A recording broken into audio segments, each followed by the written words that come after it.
Hello, it's Leontine from Little Lovely Crafts. Today's card isn't an interactive card, but I think it is really cute and super easy to make. So here we go.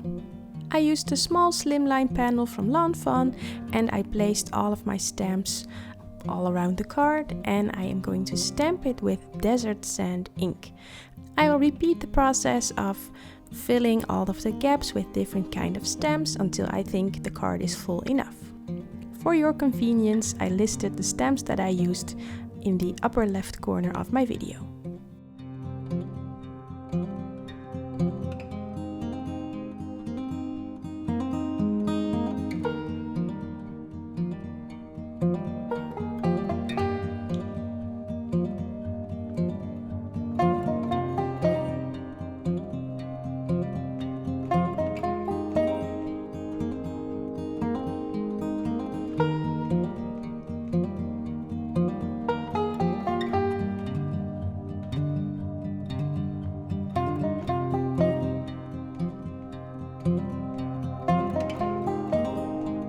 Since the Lawn Fawnatics challenge is still Make the Sentiment the Star, I'm using the Scripty Happy and Birthday to put on top of my colored images. I'm placing those dies on top of my images to see if I need to stamp some more or if it's enough the way it is.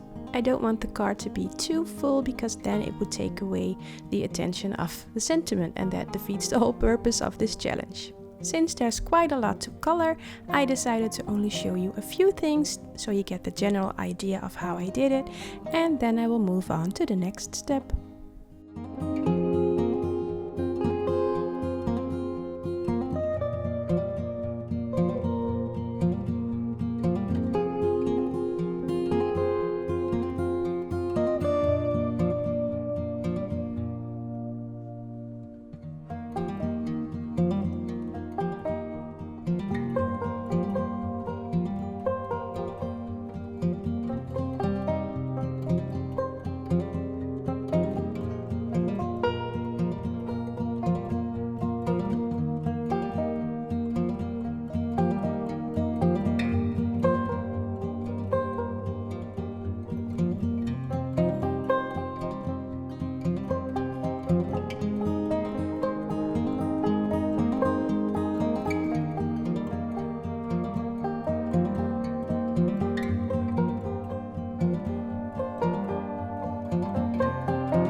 I wanted to keep my colors as light as possible, but the ladybugs I decided to make red and a dark gray because that's just a lifelike color. Because I stamped with desert sand ink, you don't see its dots on his back. So I decided to get the original stamp out to see where the dots are supposed to go, and I used my Copic multi-liner to draw them on myself.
because the dots on the mushrooms are supposed to be white, but my desert ink left a brown line, I decided to go over them with my white jelly roll pen.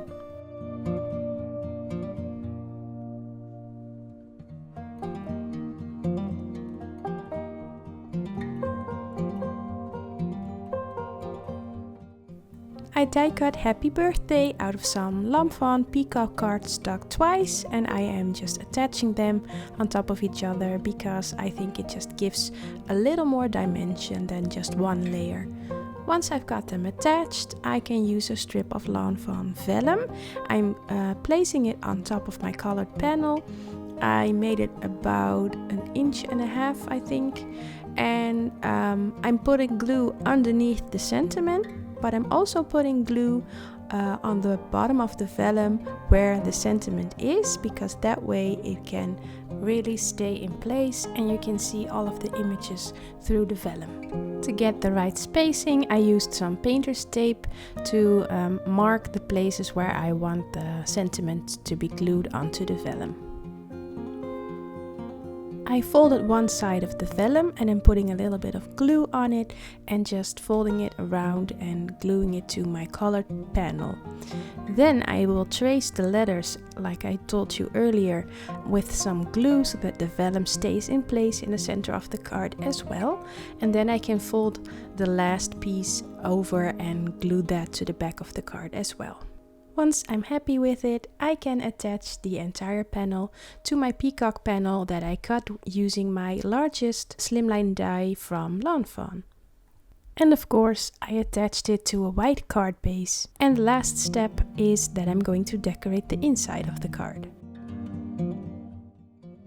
From birthday before and afters, I used the sentiment, "Hope your day is filled with surprises." I stamped it with some Lawn Fawn Peacock ink, and once it was on there, I decided I wanted a gnome sitting on a mushroom as well.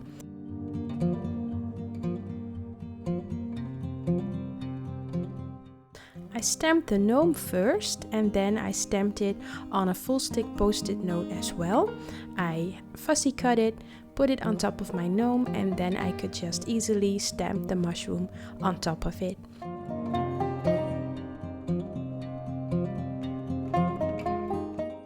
Once I pulled off the post-it note, I had the perfect image to go with the whole card. And that finishes it up. A cute and simple card today. If you haven't already, you can subscribe to my channel, and the next card you will see is going to be one of my Halloween series. I hope you have a wonderful day and that I will see you next time. Bye!